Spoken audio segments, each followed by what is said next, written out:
Oh, one friend of mine. Whoa, didn't see you there.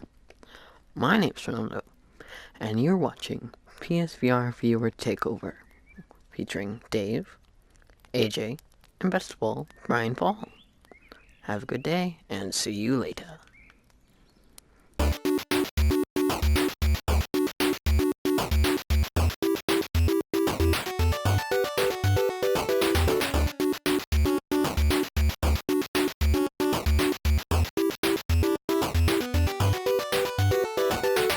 All right, when should we actually start? Right now.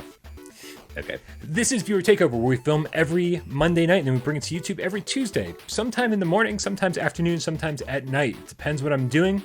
And, let's be honest, no one really cares anyway. So let's just do it whenever we feel like it. My name is Brian Paul from this channel right here, and also from this channel, this guy in the middle. I can almost touch him. It's AJ from PSVR Underground. Arigato. Okay. And then further past him, see if I can reach Dave. Dave from Dave Station VR. How's it going? That's no Japanese for us. Oh, konnichiwa. There we go. All right, cool. That's good. Excellent beginning to the show, as always. Guys, a few people we want to thank. Viewer Takeover, we always want to thank the viewers. We want to thank all the loyal game cats. But the first person we want to thank, of course, is Fernando for sending in that awesome Viewer Takeover introduction. I believe that was Rec Room, right? Yeah. I don't have my notes up here. Definitely Rec Room.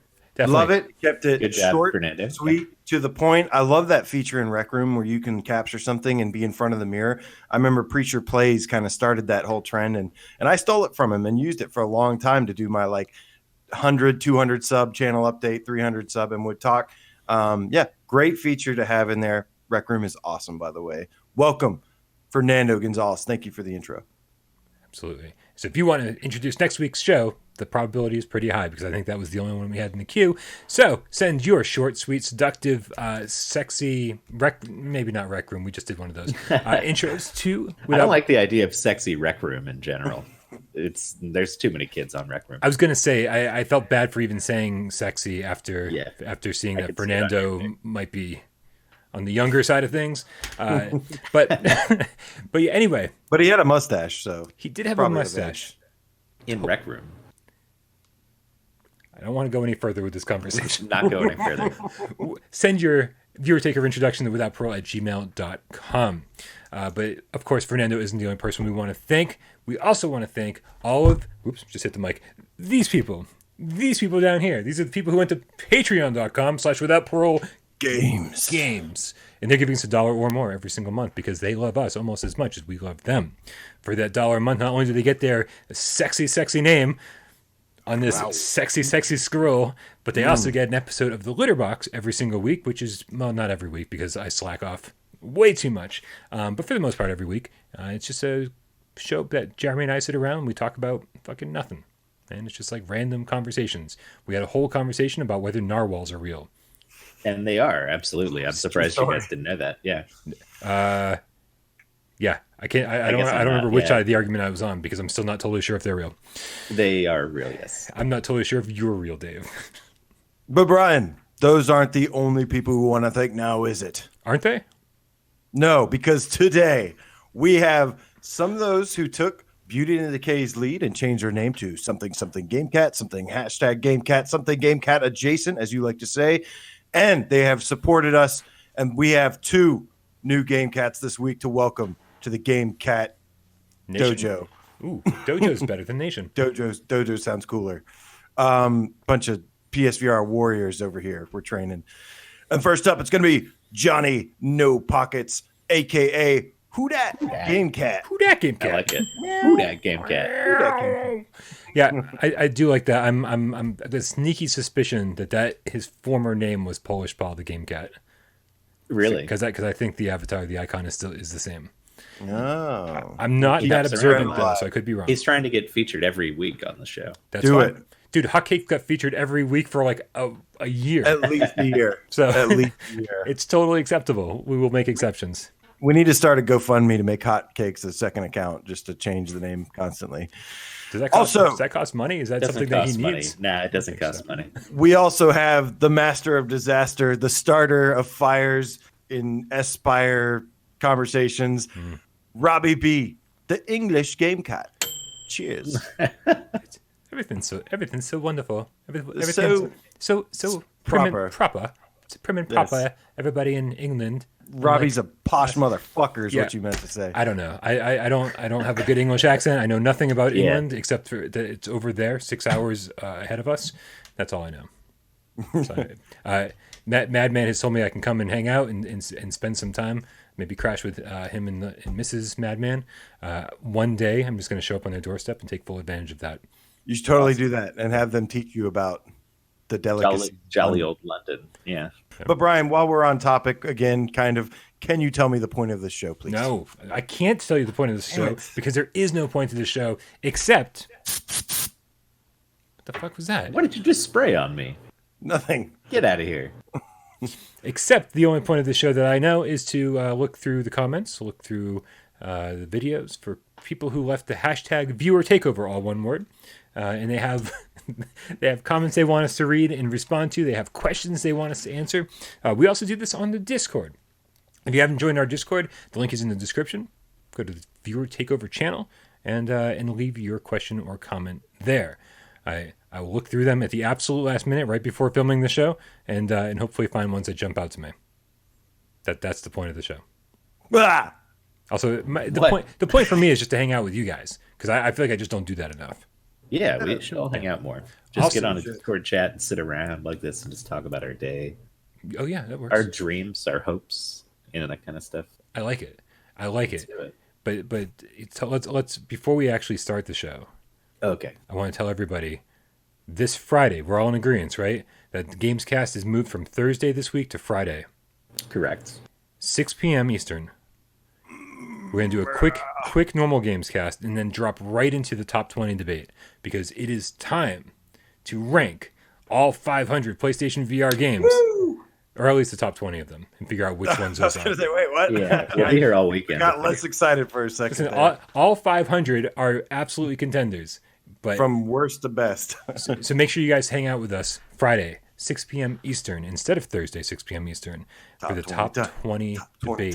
This happens Top 20 once, time. only every 3 months. Man, it's an exciting time. That's way too often. You're getting me fired up already. Let's go. Let's just do it right now. All right. Just screw it. Oh no, I need to prepare, man. It's gonna take me days to Loosen get this ready up. for that. Let's duke it out. Let's duke it out. But first, let's talk to Daniel Seri, or Daniel Scary, I think, who left this viewer takeover question on last week's viewer takeover. He writes hashtag viewer takeover. Hi, Dave. Hi, Brian and AJ. Due to the amount of game-breaking bugs getting through certification and Sony not having any proper game testers, I think they should implement a refund system, a way you can report bugs, and once a certain percentage of people report it, you have less than 2 hours, and you have less than 2 hours of gameplay, you are entitled to a refund. That would force the hand of developers to only release finished products or repair with patches right away. Also having a way to vote the removal of games like Samurai. He wrote Sam/Reborn. It's Reborn of Samurai Awakens from the PlayStation Store. There's no better testers than the consumers. God, I wish that wasn't true. Let the consumers have a voice, Sony. Thoughts? Yeah, I think a refund policy is something they really, really need. Especially with, I don't know, VR games don't have as much coverage, so you don't have as much of an idea if it's going to be good or not. Like a big new game coming out, you can tell with reviews a few days before it even drops. Right. Is this worth picking up? With most PlayStation games, we're lucky if we get a review copy before or can say anything about it. I like the idea of having reporting bugs where it's like maybe if a game has a bunch of reports before you buy it, there's like a little thing in the corner somewhere that says like, hey, this game may have issues. A high percentage of users have reported bugs and gotten refunds. So you know that it's not worth picking up in its current state. I don't expect Sony to do anything like that. But they need something closer to Oculus or Steam as far as refunds go. Because like you said, that under 2 hours of gameplay, I don't know if it's the exact same on Steam and Oculus, but it's close. Like if you haven't played the whole thing, you can get a refund, no problem. Yeah. Sony is really, really strict about it. I know AJ's had good luck in the past, but most people get stonewalled and they'll say, nope, we can't. We're sorry. You paid for it. You Right. The started. fact that there's not a consistent refund policy where you say, okay, you fall into these guidelines. You've only played this much, and I do think there has to be some pretty strict guidelines. You can't just buy a game and use it. You can't use this as a way to demo games, right? Exactly. You got to Yeah. make sure that maybe you can only refund 6 games a year. Because like honestly, how many games have you purchased that you really think deserve a refund? I think too Maybe many people. like 3 ever, 5 Not tops, many. something like that. Right, I Yeah. think too many people run into a bug or a glitch and go, bah, "Fuck this game, whatever," and they're ready to return it right then and there. And I'm like, there's got to be a certain window of like leeway. Like a threshold. Yeah. Yeah. I like I said, it certainly does help to, if you want to get a refund, to try and get it within 24 hours. I know Nintendo has a policy after 24 hours, no matter what, you can't get a refund. It doesn't matter. Wow. And then with Sony, the reason I've had such good luck is because, yes, I don't ask for one very often. I think I've gotten maybe 4 refunds. They just all happen to be within a year of each other. Like 2 of those were within a year of each other twice. I had a valid reason. The game was broken, or, the game wasn't as advertised or something like that. And I was very polite when I spoke to them too, which also helped. I'm sure. They're like, "You're not going to Xbox?" I'm like, "Fuck no, I'm not going to Xbox. Just let me return to my wallet and let me purchase something else, please." And was very kind and respectful. That being said, there should be some kind of policy or something. I like how he says being able to vote to remove a game. If I could, I would absolutely vote to remove like at least 15 games from the store. But the thing is, I think that's less fair than like what I was talking about. Because when I was thinking about that thing where you can see that a game's been tagged with a bunch of issues, I think that's a lot more fair to Right. both the developers and the consumers. Because Right. like taking it off the store completely, I don't know, that kind of sucks. right. There still might be somebody out there that enjoys the game anyway. It's funny as hell though. And the thing is, and yeah, you're right, absolutely, that like if people were like, "Oh, to the top, I don't like this game, get it off," and they'd be like, "What?" Like Yeah, you'd they be hate it. leaving that is just more funny than it is would actually work practically. But I do think that the way that you can do it right now is to use the voting, the star system to, it gives you 5 stars to rate the game, and I take full advantage of that to try and let people know, like, is this game broken? It's getting a 1. Samurai Reborn got a 1 from me, and I think there are steps, but I really don't think the community is large enough to be able to manipulate the storefront that way. There have been times in the past where there was so much outrage, like for No Man's Sky, a bunch of people ended up getting refunds, even though with that policy, but that took like the entire internet to cause that. So I don't really know. I think they just need to do a better job with their certification, and I think developers are going to be punished if they release something that is really bad, and I think they'll be punished financially. I think they'll be punished, online and stuff, verbally. So when it comes to VR, I think there's a smaller base around it to where, they already have a hard time selling, even if the game is good. So if there's anything wrong with it, they're not making any money. Yeah. One thing too that he mentions at the end, there's no better testers than the consumers. And I think a lot of PC VR games have early access for quite a while where the consumers are the testers, but they pay a discounted price to get a first look, but then kind of buy into the development of the game too. Like, they know they're And the if testers. Exactly. If Sony had something like that, I feel like some of these games wouldn't get released the way they get released because it'd get caught earlier with the people who will say, "Hey, I'll buy this for $5-10 to be able to get the full price game when it's done, and I'll do some bug testing for them in the meantime. Let them know what doesn't work." An early access program would be amazing for VR. This is a Yeah. new medium. They should set a new standard for it. And, just for the record, look at games like Fallout 76 and stuff that came out, like completely riddled with bugs and stuff. It's not just a VR problem. It's a gaming problem in general, where some companies try to sell you a full product that's not finished. And it's just something you have to use your reviews. You have to use your forums. You just have to be informed and find ways to inform yourself before you make that, purchase right away, just because and cross your fingers, be informed first. Yeah, I think this whole conversation about having a refund policy and having something that's like set in stone, saying if you fulfilled all these requirements and you can get a refund, is something is sort of like the natural conclusion that we came to, and that I think most of the viewers came to last week after watching our conversation about the current state of Espire One on last week's viewer takeover and what should be done about this. And I think this is the right answer. But my question for you guys at this point is, now that Espire One's been patched, I think twice significantly since release, where does Espire One fall with you guys now? Does it still fall into this whole? It's still broken. Do you feel like it's one of those games that you would deserve a refund for still at this point? I don't know if I would call it broken anymore. I think I would call it mostly like still not exciting to me, and that's not a worthy reason for a refund. If a game is mechanically sound and you just don't think it's that fun, I don't know if you get a refund for that. But. So technically, I think it does fall on the broken side for me still, at least. I have played through the same level 3 times. It took me the 4th time to get past a bug. And there were times where I wasted so much time just sitting there trying to figure out what to do. And then I replayed the level, said, screw it, maybe I missed something. I replayed the level. Nope. It was a door that didn't open, an elevator door that was supposed to open and trigger the next place.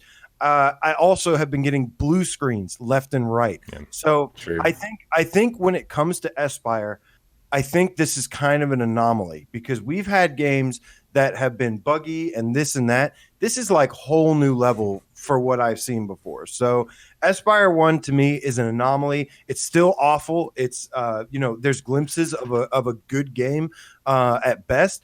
But still, just the state of it is, like I said, it's crashed 3 or 4 times on me. I've gotten game-breaking bugs 3 or 4 times on it, and it's just unacceptable. Yeah, absolutely. I will say I haven't played as much as it sounds like you've played, so I would take AJ's opinion over mine in that case. I keep trying to give it a chance, and it just no. It's different every single playthrough because of bugs, because of the way the AI is just inconsistent in certain ways, and just all sorts of messed up. It's awful, man. It's awful. I want to like it. I really do. It's bad. I've been trying to like Espire 1. And I told everyone, oh, it's been patched. I'm going to have a review out by Saturday at the latest.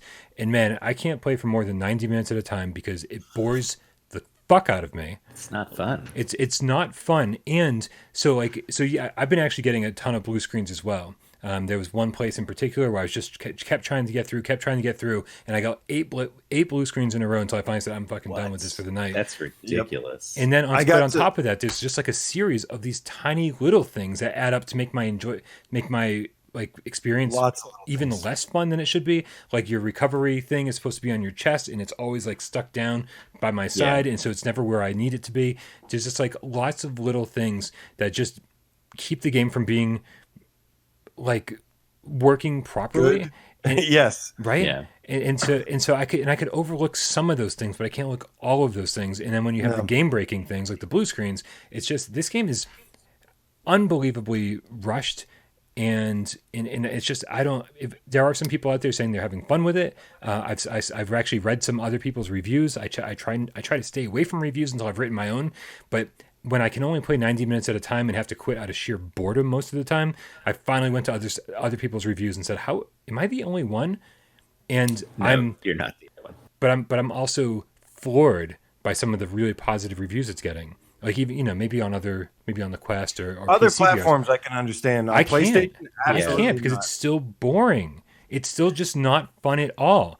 I can see through all these glitches and bugs to a game that's just not there. It's just half-baked. Yeah, that's true. This is a good time maybe to pivot to our number 2 question, because we've already reviewed the hell out of Espire, I think. This is from 97 Skynet, the T800 game cat. Meow, meow, meow, meow, meow. There we go. From the Discord. And he says, #viewer takeover. Aside from Espire 1, what's the PSVR game that's had the biggest hype and been the biggest disappointment? What do you guys think? There are so many. There are a lot of them. For me, I'm going to stick with my old faithful, and that's going to be Bravo team. I know I talk about this all the time, but this game was from Supermassive Games, who did Until Dawn, Rush of Blood, one of still to this day the best PSVR games. We all had very high expectations. It was being touted as the next Time Crisis in VR, this military tactical strategy first-person shooter that uses the aim. And it was supposed to be this amazing thing. Came out, $40. There was a pre-order available. Sony went and Supermassive Games went completely silent up until the release. And I got a little nervous. And then, when it finally came out, it turned out to be god awful. The aim controller couldn't even aim down the sights properly. The scale of all the enemies, everything looked like ginormous bodies. You look like you had tree trunks for arms. The graphics were not very good. The game itself was just not very good. And then we find out like a month or two later or something, they're like, we had some horrible development issues. It's like, thanks for telling us that after, when you sold a bunch of bundles that people probably returned because they thought PSVR was shit because of that freaking game. So Bravo team for me all day, every day. I hate that game. That's a very strong contender. Yeah, I'm gonna take the easy route and say Arc Park. Oh, Arc Park is fucking terrible, and I can't believe they charged $50 for that game at launch. It was just a massive visually. All the areas were super small, but yet the visuals were garbage. The whole thing played like a mobile game. The gameplay loop, like it took hours to even discover what the gameplay loop was, and as it turned out, the entire thing was just basically a wave shooter at its heart. Like it took hours to find out that all you're really doing is playing a wave shooter. I was like, oh, that's all I'm doing is I'm doing all this extraneous bullshit to upgrade weapons for a wave shooter, and the wave shooter's not even a good wave shooter. It is everything about Arc Park was just horrible from a design standpoint.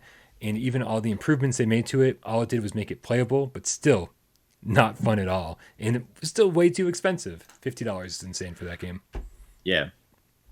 Mine aren't as egregious because you guys have already taken some of the real egregious ones. But I'm going to split this honor between two different games. Nice. The first one is Rick and Morty Virtual Reality. Ooh, yeah. Because it seemed like it was going to be another job simulator. Like that level of quality with the humor and the wit of Rick and Morty, something in that universe that'd be really cool.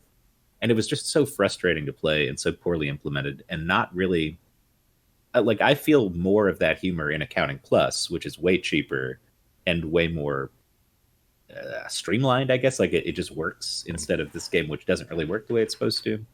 And I think a lot of people just got so excited about the idea of it that when it got here, it just really doesn't. I don't know. It doesn't sit where it ought to as far as, job sim, vacation sim, all those other things. I don't know. I just didn't like that one that much. The other one's Arizona Sunshine. I know that will be controversial because people now see it in its current state or they get it on sale or something. Yeah. But when it came out, it was super hyped. It was like one of the most hyped releases because it had a big following on PC. Right. And so we're getting this big, awesome zombie shooter game. At the time, that was like unlike anything we had, really. Not counting Resident Evil 7, obviously, but it just was too expensive, and it kind of sucked when it came out. Yeah, and I was hoping for something more, and at this point, it's closer to where it ought to have been, but still disappointing overall. At launch, it was horrible. I remember there being, I think you and I, Dave, dropped into the only horde map that existed. Yeah, And we were stuck inside the tent. Like we couldn't even walk outside the tent. There were these invisible walls everywhere, and nothing worked right. I just remember just even struggling with just moving around properly. That was a total mess, a total train wreck when it came out. I'm glad to see it's playable now, and it's a lot more fun. The fact that thing's still $40 is mind blowing, though. Yeah. Good picks. And then AJ, our final viewer takeover question. This is going to be from Orsik, the Cosmocat. Says hashtag viewer takeover like a pro. Hashtag It's an isolating thing. That's a shot at Phil Spencer from Xbox because he says, Oh shit! Nice, I like it, Orsi. He said, "I like the idea of using VR to play board games with friends, no matter the distance. What board games would you like to see ported to VR? And what about card games? Poker VR? Anyone?"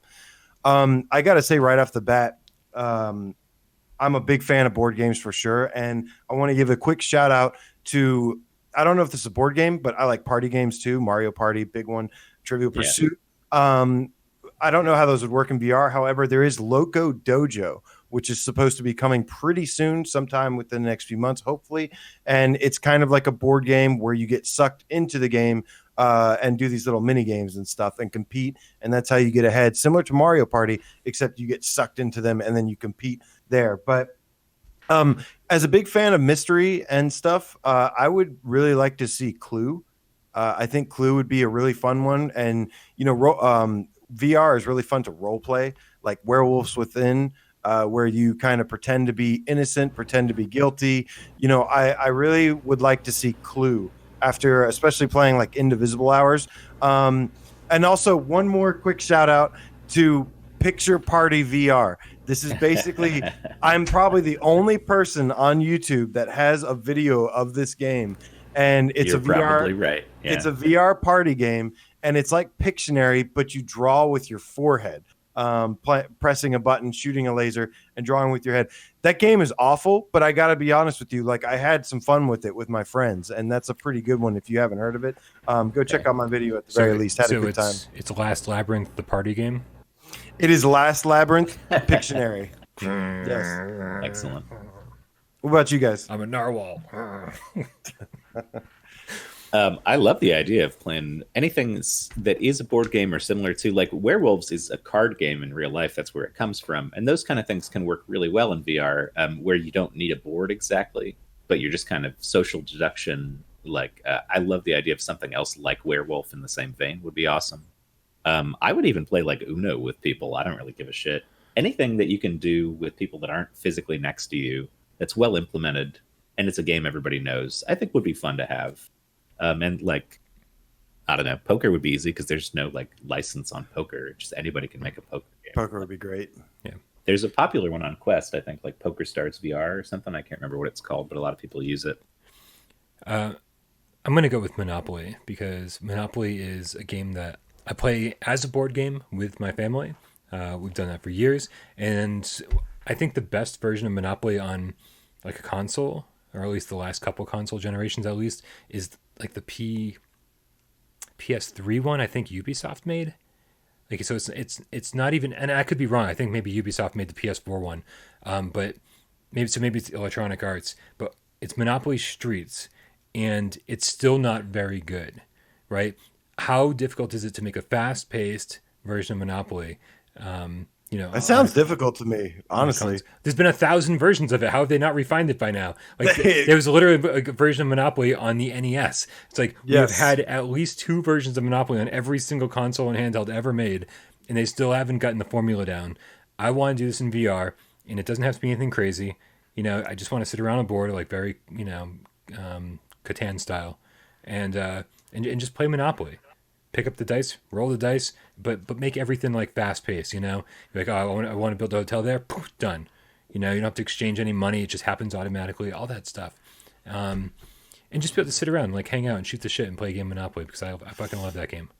Yeah, there's one that I just thought of actually. Have you guys ever heard of or played a game called Betrayal at the House on the Hill? Betrayal at the This is a really, really popular board game. It's been around for decades, I think. And like, I have a friend who plays board games all the time. This is his favorite board game. But it's cool because as you go through, it's sort of like generated by a deck, so everything's different each time. And it's card-based a lot of the time. So I think that would work where, like, you pull a card and a scenario happens and you hear some spooky voice reading the voiceover and the atmosphere changes. Maybe you see a glimpse of the thing that you're being told about just to, like, heighten the mood a little bit. And that was cool because it starts out co-op, but things can happen halfway through that make you go against each other, which is always a really fun mechanic. Like, you've been playing alongside your friend, and now he's the one everybody's got to kill. Something like that. So I think that would be pretty fun in VR with the atmosphere and the way they can theme it and everything. That sounds like some episodes of Gamescast Live that we've had. We all start off together and then we just end up fucking fighting. Right. Yeah. Yeah, I think the only other thing I could think of, like I said, I love trivia. Trivial Pursuit Live would be amazing. I actually played that game flat a lot with my pals. As far as card games, I'd like to see like Cards Against Humanity. That's like my ultimate card game that I play. Nice. All right, I think that covers all the viewer takeover questions for the week. Nice. I'm so excited that the next time I see you guys, there's going to be a top 20 discussion. Oh God, That I'm means worried. between now and then, there's going to be a lot of work done on all of our parts to create our own individual top 20 lists. And then we fight it out, we duke it out, and then we try to, with the assistance of all of the Game Cats watching, you guys are going to help us out on Friday, 6 p.m. Eastern, help create this list. There's going to be deals made, alliances formed, and a lot of fist thrown. Bloodshed. Yeah. Yeah. So stay tuned for the very last episode of the Gamescast Live ever this upcoming Friday. Somebody's gonna die. Somebody's going to die. Yeah. All right, guys. Thank you very much for hanging out with me. I want to make sure we, thank all those Patreon supporters. And if you haven't become a Patreon supporter yet, please consider it. Patreon.com/withoutparole. Yay! It's Halloween all year round over there. No, I started scaring, and I just went weird with it. I don't know what I was doing that time. Weird works for me. Also, make sure you submit your viewer takeover introduction to withoutparole@gmail.com because we got nothing. If you want to send one, we'll probably use it next week. And of course, submit your viewer takeover questions in the comments with the hashtag viewer takeover. And make sure you join our Discord. Discord link is in the description, and leave your viewer takeover questions there. That's it for another episode of Viewer Takeover. I'm Brian. That's Dave. That's AJ. Thank you for watching, cats. We're out.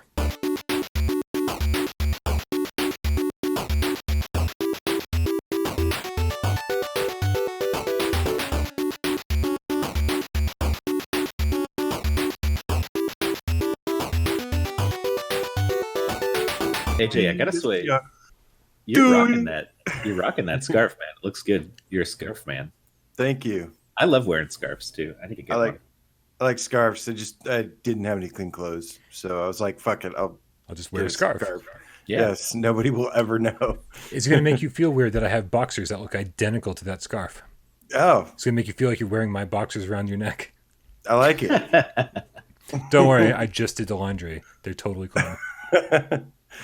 I don't believe you. You should not believe me. I never do laundry. Neither do I. All right, that was the outro. PSVR. PSVR. I play PSVR. Why so many bugs? Don't they go to certification? Would you like a pro patch with that? Would you like a pro patch with that? PSVR. PSVR. PSVR.